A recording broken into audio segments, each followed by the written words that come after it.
mastering, we used to, mix our songs to a 2-track tape machine, send it off to a mastering house, and then they'd make the vinyl. So that was the way it was going. And then, cassettes came in, everything was still being recorded analog, to tape.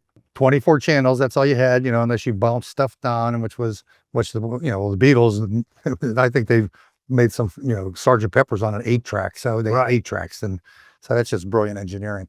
But, 24 tracks was the norm through most of my thing. And then ADATs came out, there used to be, then there was like digital cassettes for like 6 months, Yeah. And then DAT machines came out, digital, audio. B cassettes. Yeah, and people started mixing to digital, still recording analog.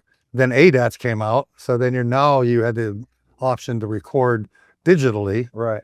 And then mix digitally. And at that time, I remember the record companies, the big companies were going, this digital thing is going to kill the record business because you can make endless, pristine copies. Right. And it did eventually kill the record business. It just took longer. Yeah. And I'm not so sure that that's what killed it as opposed to, I think the internet probably killed it. Yeah, I mean, an extension of digital, But I remember being in school, they talked about, well, you can make endless copies of this.